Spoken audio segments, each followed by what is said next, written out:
हम अपनी ज़िंदगी का रिमोट कंट्रोल अक्सर दूसरे लोगों के हाथ में दे देते हैं।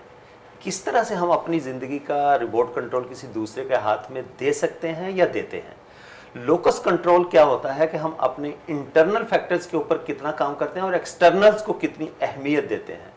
ज़िंदगी में हम रोज़ ये बात सुनते हैं, लोग क्या कहेंगे। उन लोगों का काम है कहना, लेकिन क्या हमने अपनी लाइफ का कंट्रोल जो है वो दूसरे लोगों के हाथ में दिया हुआ कि वो जो भी कहें वो हमारी लाइफ के ऊपर उसका असर होता हुआ दिखाई दे?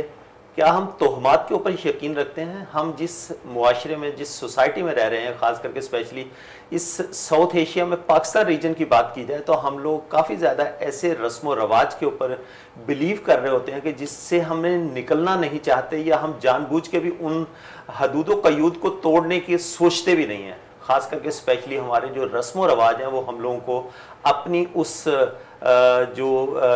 जकड़न में जकड़ के रखते हैं, हम उससे निकलना नहीं चाहते। और एजुकेटेड होने का भी फ़ायदा हमें वहाँ नहीं होता जब हम अपने उन रस्म व रवाज से बाहर निकल ही नहीं पाते। क्या हमारे आबाओ अजदाद ये करते हुए आए हैं, हमारे रिश्तेदारों में ये सारी चीज़ें होती हैं, बारात में इतने लोगों का खाना होगा, वलीमे में इस तरह के ड्रेसिंग होगी। क्या कॉर्पोरेट कल्चर में भी ये सारी चीज़ें हैं? आज के पढ़े लिखे माशरे में जब हम बात करते हैं कि हमारी यूथ 65% से ज़ायद यूथ है इस मुल्क पाकिस्तान की, तो क्या वो इन रस्म व रवाज से निकल के बाहर सोचती है? आज इसके ऊपर हम बात करने की कोशिश करेंगे कि कॉर्पोरेट कल्चर के अंदर किस तरह से हम दूसरों के ओपिनियन को वैल्यू देते हैं या उनकी बातों में आके अपने आप को डिग्रेड करते हैं। ज़िंदगी में अगर आप अपने आप को इम्पोर्टेंस नहीं देंगे तो यकीनन दुनिया का कोई भी फ़र्द आपको वो अहमियत नहीं देगा अगर आपने अपने आप को अहमियत ना